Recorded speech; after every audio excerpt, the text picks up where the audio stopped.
programa. Opo, bakit nyo po pinanawagan ang agaran na pagbibitiw ni Executive Secretary Recto po?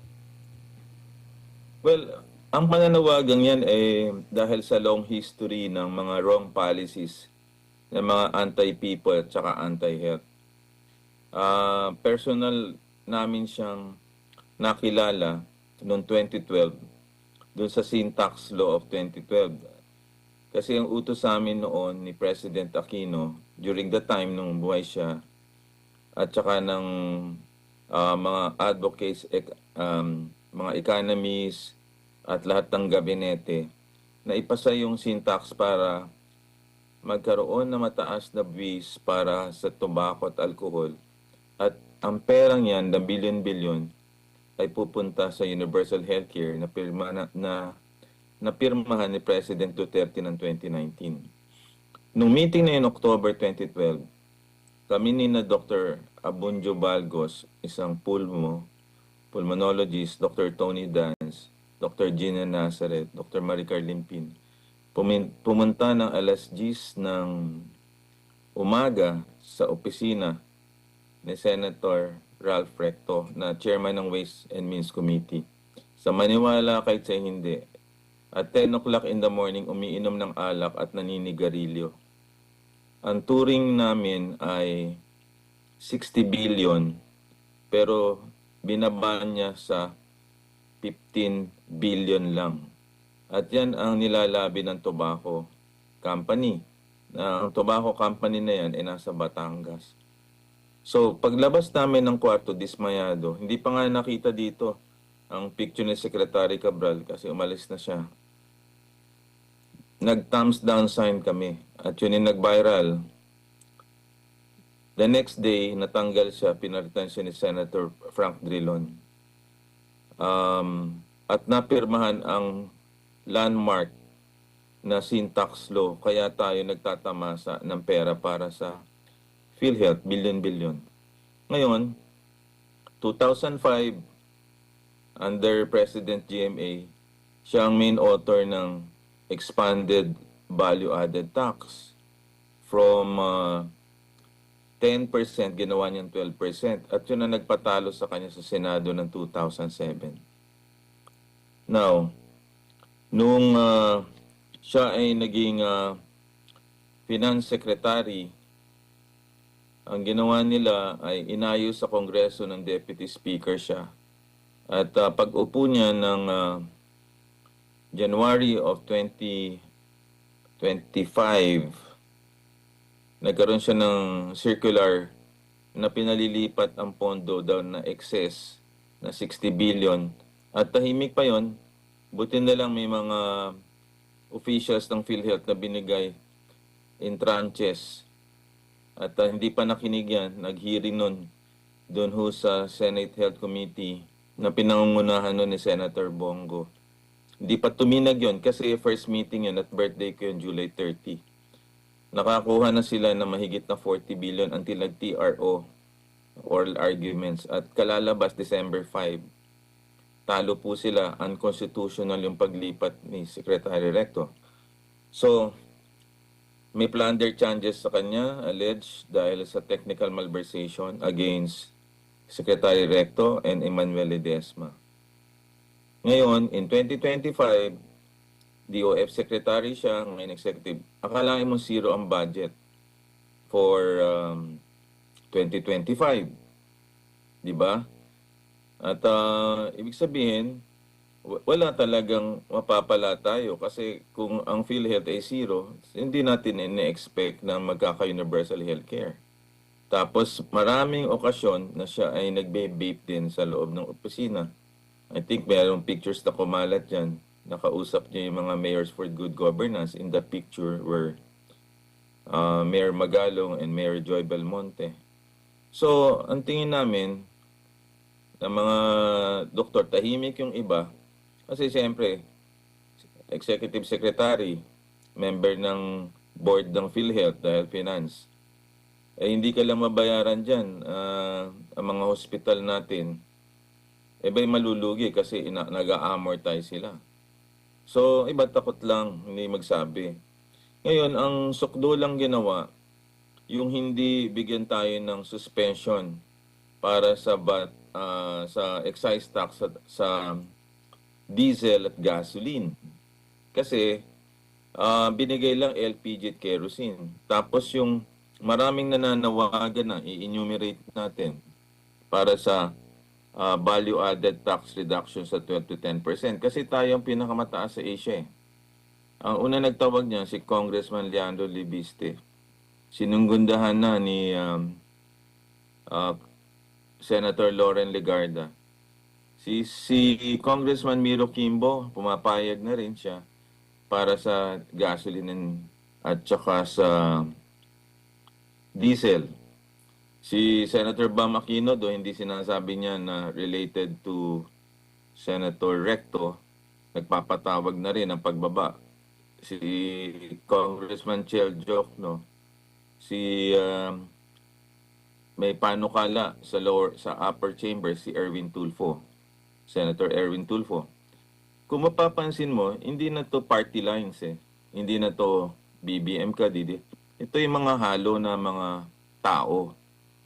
Whether DDS ka, BBM ka. Itong mga to, progressive thinkers itong iba, Bam Aquino.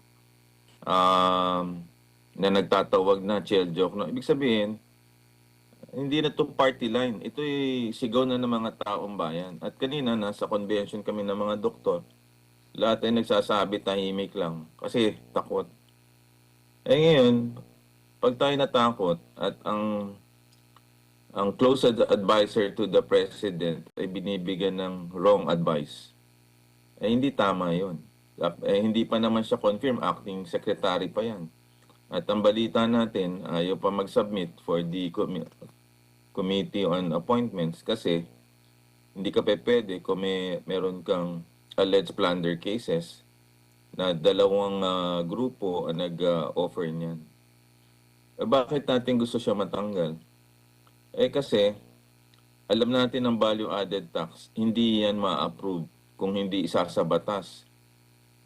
So, kailangan mag-pressure tayo na matanggalin siya para ang balita siyang humaharang sa lower house sa upper chamber para matupad ito. Pero kung gagawin ng Pangulo na yan ay isang urgent bill, tinatawag nila na dapat pirmahan, bakit hindi pinipirmahan samantalang naibigay na ng Senado at Congress yung utos para dun sa mga excise tax. So, ibig sabihin may humahad lang. At yan yung hindi magustuhan ng maraming tao. Ang middle class, ang nagbabayad pero overtax, manipulated, abuse. So kung mananatili ang isang anti-people, anti-health, nandun sa kataas-taasan na katungkulan, wala nang mangyayari sa bansa natin. Talagang lulubog tayo. I think siya ay big burden para sa ating lahat. At yan ang pinapanawagan natin na kailangan na siya mag-resign. At kung hindi siya mag-resign, patuloy pa rin mag-ground swelling ang mga tao hanggat magalit na. Kasi talagang hirap na hirap ang mga tao ngayon. At nakita mo naman, hindi lang naman medical community, labor group, business community, ordinary Juan de la Cruz. So, it doesn't make sense na mag-ayuda-ayuda tayo. Pinakamabilis niyan is to reduce the value added tax right now from 12 to 10%. At hindi rin sinoli pala yung pera ng Supreme Court ng pag-utos. In fact, kinarga nila sa 2026 GAA. At ang utang niya ng government ng BIR sa PhilHealth 400 billion na na-discuss. So may arrears. So kailangan natin ipaintindi ito sa taong bayan kasi tayo lang bukod tangi ang mababa ang lifespan sa Asia at 71. Tayo lang bukod tangi ang taas ng ating out-of-pocket expenses hospitalization, 60%. So ibig sabihin, kaya tayo ganito, naghihirap, wala tayong pera sa kalusugan dahil kay Secretary Recto. At yan ay long history na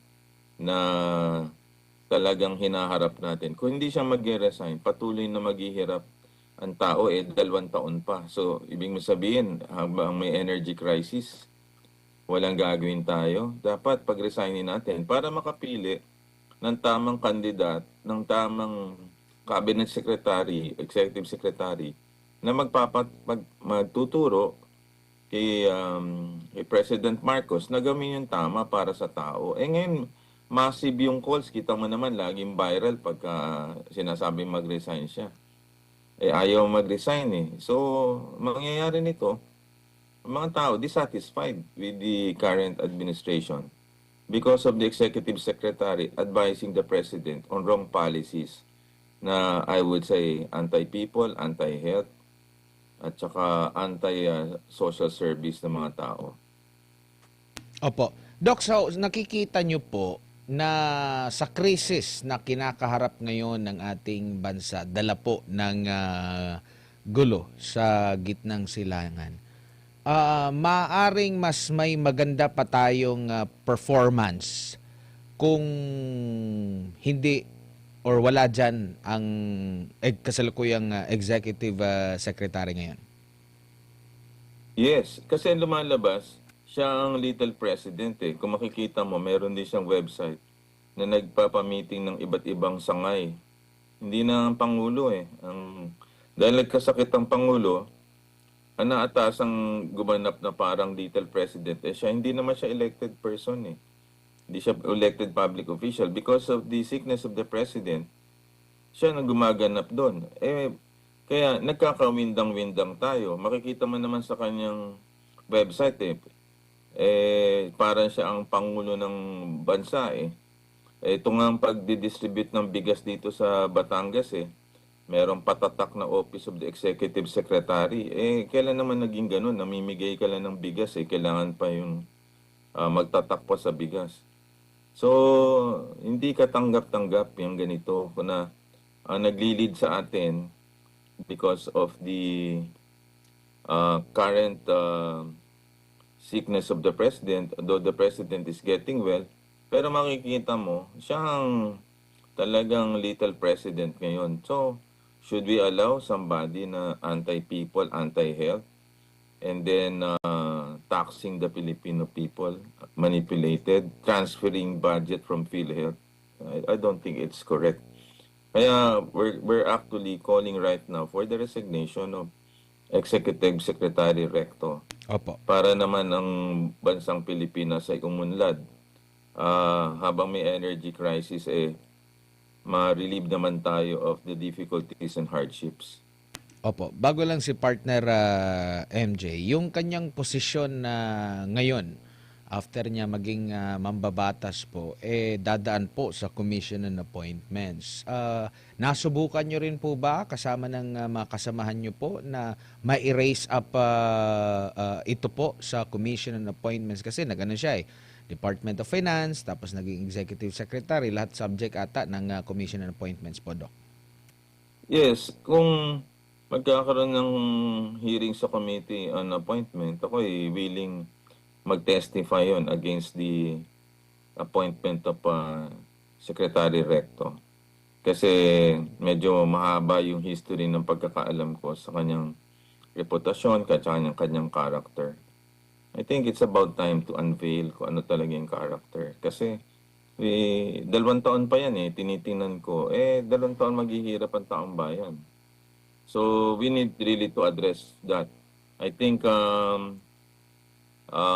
hindi natin alam kung kailan magtatawag, pero 9 secretaries yata ang acting pa. And mukhang masyadong matagal yon para maghirap naman ang taong bayan, lalo na yung executive secretary post.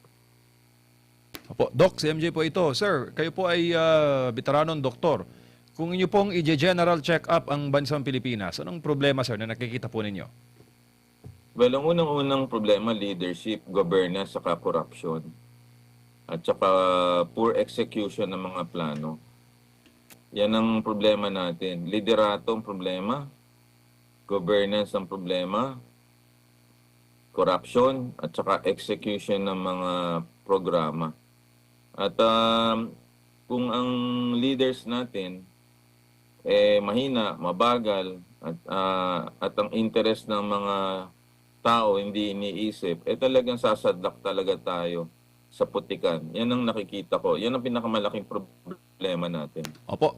Sa sektor po ng kalusugan, Doc, anong tingin nyo na dapat mabigyan ng pansin? ASAP. Well, ang unang dapat ay isoli yung 60 billion. Kasi sa General Appropriations Act, kinarga eh. Pangalawa, matanggal yung MAIPIP. Yung MAIPIP, yung Medical Assistance Program na dapat nasa PhilHealth yun. 53 billion na yun eh. Simula nung 2022, lumaki yung MAIPIP, yung programa na nagagaranty letters. At lumiit yung PhilHealth hanggang naging zero. Yan ang unang-unang gawin. So, ang una natin gagawin para wala tayong babayaran sa ospital ay pondohan mga kaibigan ang PhilHealth. Tanggalin nyo na, i-recast nila yung budget, soli nila yung 60 billion, bagbayad sila ng utang na arrears nila na 220 billion, 60 billion plus yung 73 billion na hindi nila binigay, almost 400 billion. So, maayos yun. Kasi ang universal healthcare, naka-anchor yan sa malaking pondo. Ngayon, yung brain drain naman, wala naman tayong magagawa doon kasi ang baba din ang sweldo natin. Yung mga go sa hospitals, bago naman magawa yan, aabot ka ng siyam-siyam eh. Diba? So, ang pinakamabilis para umunlad tayo, para pag may na-hospital, hindi sila mag-iintindi mangungutang. Dapat talaga ponduhan yung PhilHealth. Yan ang kinulimbat eh. Sorry to say yan ang term. Kasi December 5, sabi ng Supreme Court, unconstitutional yan. Kasi yung taxes na galing sa tobacco at alcohol, hindi mo pwedeng kunin. Ang tawag dyan ay earmark. Pag sinabing earmark, hindi mo pwedeng tanggalin yan. At yan ay unconstitutional. Opo. Doc, sa monitoring po ninyo, ginagamit pa rin ba ang GL? Di ba bawal na raw yon, guarantee letters? Ano lang, deep service lang. Talamak ang paggamit ng guarantee letter, whether private o public hospital. Yan ang problema natin. Mababait yung iba natin mga senador. Ang problema, dapat, kung merong guarantee letter, bakit pa kailangan magmakaawa tayo? Dapat isoli sa PhilHealth para pag na-confine ka, diretso na yung bayad mo, punta ka na lang sa billing section or accounting division at dun na magtutuos kung magkano yung case rates mo. Kaya mababa ang case rates kasi walang pera, may ayos eh. So, yan ho ang nakikita kong problema. Ayusin yung PhilHealth, damihan ng pondo, at saka yung top 10 killer diseases ng country ay madagdagan nila para hindi maghirap ang tao. During the time of Senator Bongo, na-increase yung acute heart attack sa angioplasty ng 500,000. Kung nagpapatuloy sana yun, di tuloy-tuloy na. Yung cancer, biro mo, MRI, 30,000 pa lang. Diba? Chemotherapy, magkano? Yung stroke, isang araw ka sa ICU, 50 to 100,000. Kung makonfine ka isang buwan, di pulubi ka na. Ang dami nagda-dialysis, ang dami may diabetes.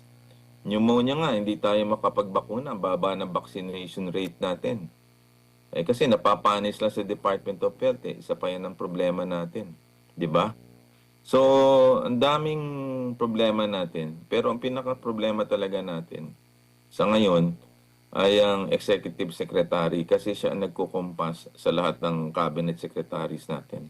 Opo. Doc, linawin ko lang kasi sa balita nung nakaraang January, sinabi po ni Secretary Herbosa na hindi na kailangan ang guarantee letters para sa bayarin sa ospital. Alinsunod po sa mga bagong provision laban sa patronage sa 2026 national budget. So hindi pa pala ito na i-implement, Doc, sa anyo pong ospital? Kasi nungalingan yan Ngayon lang, 12,000 doctors kami nandito sa convention namin Yung guarantee letters. Pinag-uusapan namin sa bawat break time Hindi ka totoo, maliho yan. Hindi totoo po yung pinagsasasabi nila. Nako. So, kailangan pala ito, Doc, talaga ng follow-up, follow-through para matanggal itong patronage system na ito, Doc? Na para bang meron tayong utang na loob sa kanila. Oo, dapat yan. Hindi lang si Secretary Recton dapat matanggal, pati si Secretary Herbosa dapat tanggalin. Kasi pinayagan niyang pakuha yung 60 billion eh. Chairman of the board siya ng PhilHealth, ba't niya allow yun? Dinipensahan pa niya. Tapos yung maipip, hinayaan niyang ilagak sa kanyang budget yun. Dapat di niya tinanggap yun kasi violation yun ng Universal Healthcare Act na ang PhilHealth lang ang dapat single payer na magbabayad pag na-hospital ka. Ngayon, dalawa pang bulsa. May maipip ka pa, may PhilHealth ka pa. Kaya kung hindi naiintindihan ng Secretary Herbosa, yun yun. Pangalawa, may campaign material na kagad si Secretary Herbosa na kumakalat na tatakbong senador. Hindi na nakaka-focus sa trabaho kasi yung palang paglilingkod niya may kapalit at magra-run for Senate. At yan ay nasa social media lately at na-report ng isang kabilang istasyon at umiikot sa Viber group ngayon na meron. Sino naman ang gagawa nun na ganun ka-organisado? Mahaba-haba yung kanyang video eh. Di siya lang yun. Pwede naman itanggi yun pero ganun ka-organisado. At saka meron siyang programa sa isang istasyon na worth 90 million. At marami siyang ombudsman cases na nandun. Paano siya magiging senador? Isa pa rin yan sa dapat natin. Accountability ang kailangan natin. So kung meron tayo talagang dapat tanggalin, ang una si Secretary Recto, pangalawa si Secretary Herbosa. I think napapanahon na. Opo, dito naman po sa issue ng, akala ko wala na ngang mga shock bill na yan kasi ginagamit din nila sa mga advertisement po yan na Doc, no? Sa internet, na mga bills, pati sa kuryente. Pero ngayon parang bumalik yung shock bill po. Ano po masasabi nyo po dito sa pangyayari ngayon sa billing ng Meralco? Maraming kasi nagtipid sila pero nung nagtipid sila tsaka tumaas yung singil. Wala tayong magagawa kasi isa yan sa pangyayari na, again, sa poor governance din nila. Dapat binabantayan yan inaalaw ng government na yung monopolya mag-increase kaya wala naman tayong magawa So, ganyan talaga mangyayari sa atin. Opo. Doc, maraming salamat po sa inyong oras at panahon ngayong gabi. Sa ulitin po, ingat po kayo. Thank you.